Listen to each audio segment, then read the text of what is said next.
안녕하세요. 투자 쉽게 하자 김PB입니다. 제2의 닷컴 버블 임박, 여기에 투자하라 라는 주제로 오늘은 좀 말씀을 드려보겠습니다. 자, 한경 글로벌 마켓 이제 기사저로 보시면은 월가 전설 하워드 막스 AI 열풍 너무 과도하다. 제2의 닷컴 버블이 터지기 일보 직전이다. 이렇게 얘기를 하고 있습니다. 가치 투자의 전설로 불리는 하워드 막스 오크트리 캐피털 회장이 과도한 인공지능 기대감을 경고하고 있다. 역사적으로 모든 거품은 광범위와 확신에서 출발했다라고 하면서 증시를 둘러싼 현재 AI 열풍이 제2의 닷컴 버블이 될 수 있다. 이렇게 얘기를 하면서 AI가 세상을 변화시킬 수 있는 기술은 맞다. 하지만 그렇다고 그 기술이 좋다라고 해서 AI 관련주가 투자가 잘 될 거다라는 거는 전혀 다른 문제다라고 얘기를 합니다. 제가 예전에도 말씀드렸던 내용이 좋은 기업이 좋은 주식은 아니다라는 얘기를 했어요. 제가 왜 그러냐, 정말 테슬라 위대한 기업 맞고 대단한 기업 맞다, 엔비디아 정말 대단한 기업 맞고 혁신적인 기업이다. 그러나 나한테 돈을 벌어줘야 좋은 주식일 거 아닙니까? 위대한 기업이 위대한 주식은 아니다라는 이제 말씀을 드리고 싶어요. 그래서 그 얘기를 좀 하는 게 좀 비슷하게 좀 얘기를 말씀을 하시죠. 그러면서 AI 열풍이 닷컴 버블과 비슷하다. 그러면서 당시 모든 사람들은 인터넷이 세상을 바꿀 것이라고 확신했었다. 그 이후에 마이너스 70% 나스닥이 폭락을 했는데 실제로 인터넷은 우리의 삶을 완전히 뒤바꾸긴 했다. 하지만 닷컴 버블 속에서 탄생한 수많은 인터넷 기업들과 전자상거래 업체들이 결국 거품이 터지는 과정에서 시장에서 사라졌다, 상폐됐다라는 거죠. 근데 지금 이렇게 얘기를 하는 하워드 막스가 도대체 누구야? 나 워렌 버핏은 아는데 하워드 막스는 모르겠어라고 말씀하시는 분들이 계시거든요. 그러면은 누구야? 이렇게 우리가 생각할 수 있다라는 거죠. 근데 하워드 막스는 200조 원 상당을 운용하고 있는, 참고로 워렌 버핏이 이분의 메일이 오면은 가장 먼저 읽는데요. 워렌 버핏이 메일이 얼마나 많이 오겠어요. 뭐 제안 메일부터 협박 메일, 정보 메일, 정말 많은 메일이 오게 되는데 그 중에서도 이분의 메일을 가장 먼저 읽는데요. 그만큼 인사이트가 훌륭한 사람이죠. 딱 봐도 똑똑하신 분처럼 느껴지지 않나요? 오크트리 캐피탈이라는 이제 헤지펀드의 CEO고 200조 원 정도의 돈을 운용을 합니다. 헤지펀드에서는 거의 탑이에요. 탑3 안에 드는 헤지펀드라고 보시면 되는데, 이 정도 되면 이 사람이 뭔가 말을 하면 그래도 믿고 가야겠다, 어느 정도 귀를 기울여야겠다, 우리 이렇게 생각할 만하죠. 근데 이분의 전략은 어떤 전략이냐면, 보통 이제 경제 위기에는 손실량을 최소화합니다. 남들 50% 까먹을 때 한 10%에서 20%만 손실 보는 걸 목표로 해요. 근데 호황에는 평균 이상의 수익, 남들이 10% 수익 볼 때 15% 20% 수익 보는, 즉 남들보다 조금 더 알파 수익을 보고 조금 덜 잃는, 최대한 자산을 지키는 이런 전략을 쓰시는 분이에요. 이게 이제 전문적으로 매크로 투자라고 하는데 거시경제 분석이라고 하거든요. 매크로 이코노믹스. 그래서 제가 이제 매크로랑 기술적 분석이 주특기잖아요. 그래서 이분의 말씀이 어떤 의견인지 제가 공감이 좀 가더라고요. 그래서 이분 같은 경우 25년간 연평균 23% 워렌 버핏급의 수익률을 냈고 승률은 본인 피셜 95% 정도다라고 얘기를 합니다. 그렇다라고 한다면 하워드 막스가 요새 투자하고 있는 탑10 종목이 뭐냐? 이렇게 그럼 닷컴 버블이 올 거다, 경제 위기가 올 거다 이렇게 얘기를 하는데, 그렇다라고 한다면 그럼 너가 투자하는 종목이 뭔데? 이것도 궁금하실 거 아니에요. 그래서 제가 싹 찾아보고 가져와 봤습니다. 이분은 지금 뭘 투자하고 계시냐? 현재 이제 TRMD라는 티커를 갖고 있는 석유, 원유 운송 탱커 기업, 그 다음에 CHK라는 이제 그 티커를 갖고 있는 이제 석유, 천연가스 인수 탐사 개발 기업에 투자도 하고 있고, 가솔린이나 디젤, 천연가스 엔진 기반 자동차 터보차저 제조하는 기업에 투자를 하고 있고, 그 다음에 자산 관리, 금융 서비스 기업인 스테이트 스트리트라는 곳에 또 투자를 하고 있고요. 그 다음에 스타벌크라고 해서 철광석, 석탄, 곡물 이걸 이제 큰 배로 운반을 하는, 쉽게 말해서 이제 배 위에 떠다니는 택배 회사죠. 그 다음에 이제 글로벌 탑급의 금광회사, 전 세계에서 탑급의 금광회사를 이제 또 투자를 하고 있고, 고용량 광 네트워크 장비 회사에 투자를 하고 있다라고 합니다. 그 다음에 제가 예전에 이제 블로그나 어디저기서 소개해드린 발레라는 기업이 있습니다. 발리라고도 얘기를 하는데, 브라질에서 굉장히 유망한 광산 기업이에요. 굉장히 저평가되어 있고 앞으로 굉장히 경제 침체 이후에 원자재 기업이 주목받게 되면 정말 많이 오를 종목인데, 이 종목에도 투자하고 있어서 좀 신기했고요. 그다음에 벤처 캐피털이나 북미, 남미 광산 기업에 이렇게 투자를 하고 있습니다. 그럼 여러분들, 제가 이렇게 소개를 해드려봤을 때 여러분들이 딱 느끼시는 게 있었나요? 만약에 뭔가 느끼셨다라고 한다면 여러분들은 경제에 관심이 많은 분들입니다. 매크로의 흐름을 잘 읽고 계시는 분들이에요. 지금 이분 같은 경우에 쭉 이제 포트폴리오를 돌아보면 다 광산 기업, 석유, 천연가스, 가솔린, 디젤, 철광석, 석탄, 금광, 니켈, 철광석, 구리 다 거진 대부분이, 포트폴리오 대부분이 다 몰빵이 돼 있다는 거예요. 그 몰빵하는 종목군이 어디냐? 원자재 쪽이라는 거예요. 근데 하워드 막스 말고도 세계 3대 투자자가 있어요. 워렌 버핏이랑 조지 소로스랑 짐 로저스가 있거든요. 근데 조지 소로스는 약간 투기적인 투자를 하는 사람이기 때문에 워렌 버핏이랑 짐 로저스가 대표적인 어떤 정석의 투자의 어떤 대표적인 사람들인데, 세계 3대 투자자 중에 2명이 지금 원자재 투자를 강조하고 있거나 실제로 하고 있다. 하워드 막스만 이렇게 얘기하는 게 아니다. 이렇게 말씀을 좀 드리고 싶어요. 자, 작년 기사에서 이렇게 얘기를 나옵니다. 짐 로저스, 주식, 채권, 부동산 모두 거품이다. 내년엔 이곳에 투자하라라고 하면서 경제가 나빠질 것이다. 지금 실제로 경제가 안 좋아지고 있죠. 원자재, 농업에 베팅을 해라라고 얘기를 합니다. 그러면서 이제 워렌 버핏도 지금 원자재랑 물가 상승에 베팅을 하고 있다. 이렇게 지금 이제 기사가 나왔어요. 근데 워렌 버핏 2024년에 기사 나왔는데 워렌 버핏 포지션 여전히 똑같죠. 그렇다면 왜 대체 이렇게 월가의 거물들, 진짜 그냥 우리가 마주하기도 힘들 정도의 거물들은 왜 도대체 원자재에 투자하는가? 이게 조금 의문일 수가 있어요. 지금부터 굉장히 핵심적인 내용을 말씀을 드릴 겁니다. 시장에 앞으로 트렌드가 정해져 있다라는 걸 좀 말씀을 드려볼게요. 자, 일단 우리가 데이터를 보게 되면은 레피니티브 쪽 자료를 보게 되면 1970년대부터 현재까지 한 대충 50년이 넘는 시간 동안의 데이터를 보게 되면 재밌는 사실이 있습니다. 에너지 섹터랑 금융 섹터랑 기술 쪽 섹터를 보게 되면 전체 이제 미국 증시에서 어떤 때는 에너지가 많이 비중을 차지하고 어떤 때는 금융주가 많이 차지하고 어떤 때는 기술주가 많이 차지하고 이렇게 시장에서 점유율 차이가 매번 달라요. 그러니까 사람들이 어떤 종목에 많이 투자하느냐 이게 트렌드가 매번 다르다라는 거죠. 그래서 보면은 1970, 80년대 막 오일 쇼크 터지고 뭐하고 할 때는 에너지 쪽에 투자가 많았습니다. 그래서 전체 주식에서 에너지가 거의 25% 좀 안 되게까지 이렇게 뭔가 에너지 쪽 주식 비중이 높았어요. 그러다가 쭉 에너지 주식 비중 낮아지더니 금융주랑 기술주의 비중이 높아지기 시작합니다. 그러면서 에너지는 쭉 떨어지고 닷컴 버블 때까지는 어떤 종목들이 많이 올라요? 기술주랑 금융주들이 많이 올라갑니다. 특히 이제 1990년부터 2000년 사이에는 금융주가 조금 이제 핫하다가 바로 1990년부터 2000년까지는 닷컴 버블 터지기 직전까지 어떻게 돼요?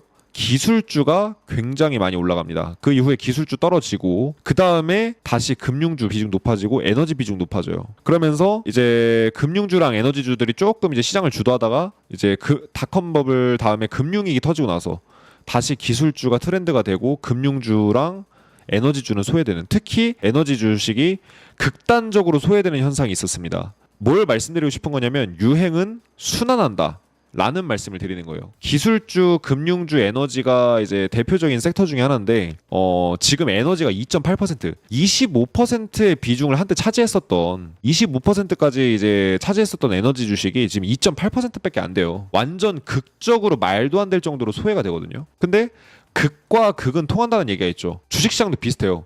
지금 현재 극적으로 비중이 낮아져서 모두한테 소외된 주식이 에너지 주식이고 극적으로 누구한테 뭐든지 관심을 받는 게 이제 기술주 쪽이거든요. 그러니까 이쪽에는 장기적으로 먹을 게 없고 이쪽으로 장기적으로 먹을 게 많다. 이렇게 지금 월가의 거물들은 해석을 하고 있는 겁니다. 그래서 역사적으로 사실은 유례가 없을 수준으로 지금 에너지 주식이 저평가되고 있다라고 우리가 좀 해석을 해볼 수가 있겠고, 에너지 주식이 왜 저평가되는지는 제가 다 뭐 그런 이유까지 제가 옛날에 다 분석을 해드렸는데, 자 그리고 요런 지표도 있어요. 1800년대부터 지금 한 200년이 넘는 기간 동안 미국의 역사와 함께한 이런 이제 데이터를 보게 되면은 미국 증시에서 어떤 종목의 비중이 가장 이제 비중을 높게 차지했느냐, 어떤 섹터가, 이걸 이제 찾아보게 되면은 1800년대부터 1850년대까지는 금융주나 부동산 주식이 굉장히 핫했습니다. 이때 당시에는 금융주가 이제 또 은행들이 활개를 치던 시절이고 해가지고 금융주랑 부동산 관련된 주식이 대세 주식이었어요. 그러다가 1850년부터 1900년대 이제 초반까지는 어때요? 트랜스포트, 운송 관련된 주식,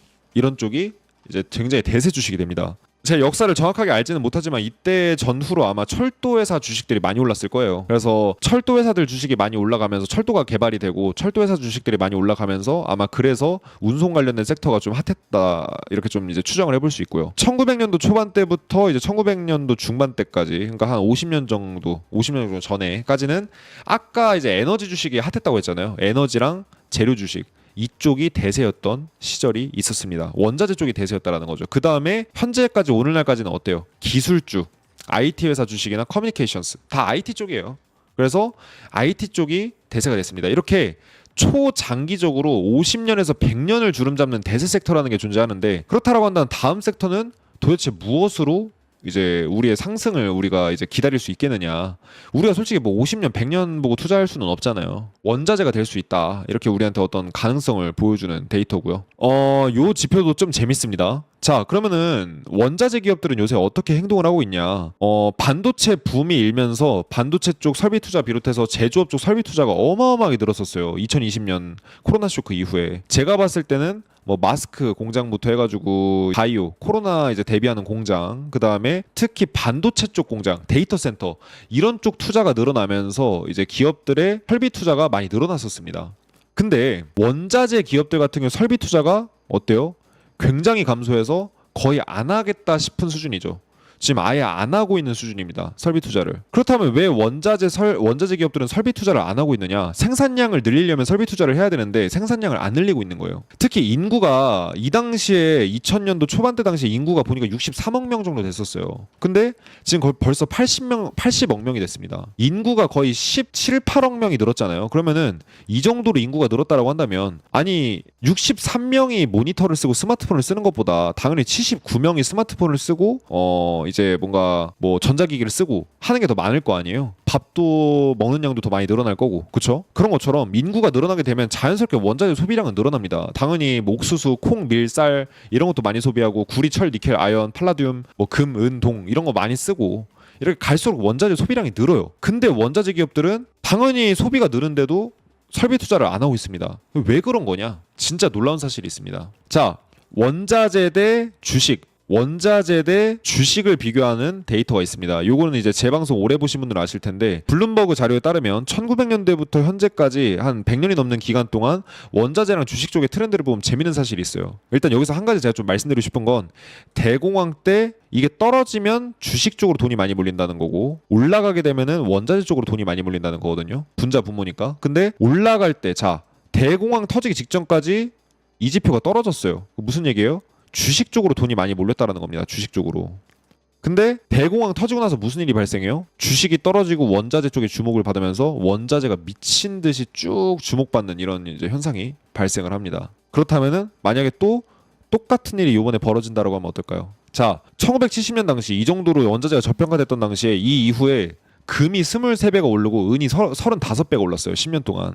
이렇게 쭉 트렌드를 타면서 닷컴 버블 때도 조금 이제 주식 쪽에 돈이 많이 몰렸었잖아요. 대공황 때 수준과 비슷하게. 이때 이후로 금이 6배가 올랐고 은이 11배가 올랐습니다. 그러면 다른 원자재들은 더 많이 올랐겠죠. 원자재 관련 주식들은 더더욱 많이 올랐을 거고. 근데 지금 이 정도로 저평가되어 있다. 그럼 도대체 앞으로 금이랑 은, 구리, 원자재 관련주 얼마나 오른다는 걸까요? 원자재가 너무 지나칠 정도로 저평가됐고 플러스 알파로 이제 환경 지켜야 된다면서 친환경 트렌드가 이제 전 세계 경제에 벌어졌죠. 그러다 보니까 원자재 기업들을 배척하고 계속해서 세금을 더 부과하고 이런 정책을 펼쳤습니다. 정부에서. 그러다 보니까 남는 돈이 줄어드는 거예요. 그러니까 생산량을 늘릴 이유도 없겠죠. 원자재 가격도 저렴한 상황인데. 과거에 비해서. 그래서 자연스럽게 원자재 기업들의 메리트가 감소하게 되고 상대적으로 저평가되기 때문에 지금 원자재 기업들도 이제 설비 투자 안 하는 거고, 그 다음에 지금 많은 이제 월가의 전설들이 앞으로 원자재에 투자를 하라고 하고 있는 얘기가 그만큼 저평가됐기 때문이다. 라고 우리가 좀 해석을 해볼 수가 있겠죠. 맞아요. 주식이 박살나서 그럴 수도 있어요. 근데 주식이 박살나면서 원자재가 오르는 경우도 있었기 때문에. 자, 근데 사실은 요 내용 방금 말씀드린 것처럼 원자재 투자해라, 이거는 투자 성향에 따라 사실은 해답이 달라질 수 있어요. 왜 그러냐면 장기적으로 원자재가 굉장히 저평가되어 있는 건 맞아요. 원자재가 저평가되어 있고 지금 이제 기술주가 고평가되어 있는 건 맞거든요. 저울이라고 쳤을 때 원자재가 굉장히 저렴한 건 맞아요. 근데 기술주가 현재가 트렌드라는 거예요. 사실 지금 이번 주 일주일 동안 만약에 지수가 오른다라고 했을 때 가장 많이 오른 주식 다 기술주 쪽에서 나올 거예요, 아마. 특히 반도체 쪽, 엔비디아 트렌드 때문에. 그리고 원자재 쪽은 잘 안 오르는 주식들이 되게 많을 거라는 거죠. 그러니까 원자재 주식에 투자를 하려면 5년, 10년을 내다보고 투자를 해야 되는 겁니다. 그래서 단기, 당장 이번 주, 당장 오늘 하루, 당장 이번 달 이렇게 단기적으로 투자하실 분들은 오히려 현재 트렌드인 기술주에 주목을 하셔야 되고, 장기적으로 내가 뭔가 사놓고 5년, 10년 묵혀두시려고 하시는 분들은 원자재 쪽이 좀 더 맞을 수가 있다라는 거죠. 근데 원자재에 당장 투자를 안 해도 될 수도 있습니다. 왜냐, 경제 위기가 터진 직후에는 꼭 그렇다고 보장은 할 수 없지만 원자재 시장이 폭락하는 경우가 많기 때문이에요.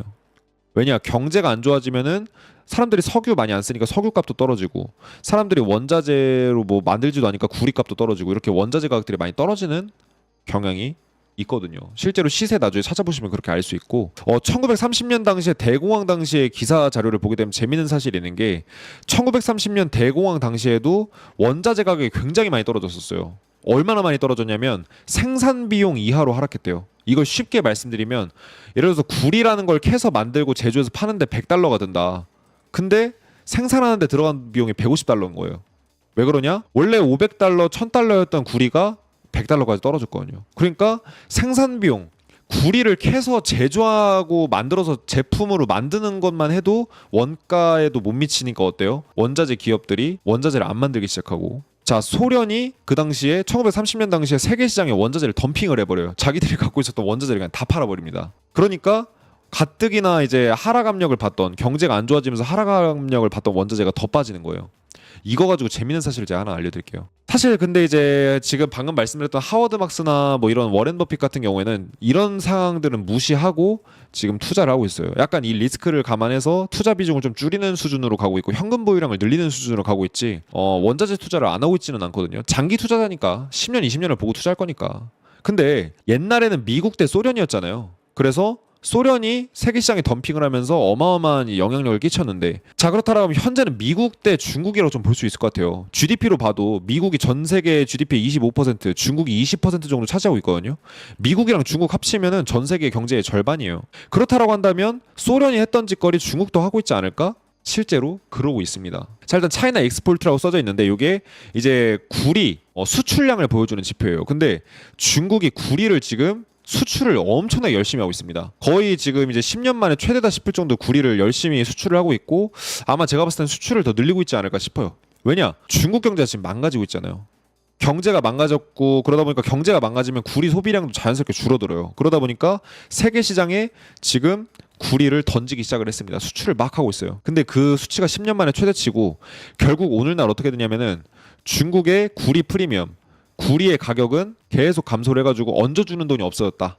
오히려 프리미엄이 감소했다. 너도 나도 지금 이제 구리를 팔고 싶어서 난리다. 이렇게 좀 보시면은 될 것 같아요. 그래서 실제 구리 이제 시장, 실제 그 현재 시장에서도 구리를 더 이상 찾지 않는 이런 상황이 벌어지고 있다. 자, 게다가 수출량을 이렇게 늘렸음에도 불구하고 지금 중국을 비롯한 아시아의 구리 재고량을 보게 되면, 이거 중국 재고량이라고 하더라고요. 근데 저렇게 수출을 많이 하는데도 구리 재고량이 어마어마하게 쌓이고 있어요. 그러니까 무슨 얘기예요? 중국 경제가 완전 박살이 나고 있는 거죠. 구리를 쓸 수 없을 정도로 지금 막 쌓이고 있다 보니까 막 세계 시장에 막 덤핑을 하고 있는데도 지금 재고가 쌓이고 있는 거예요.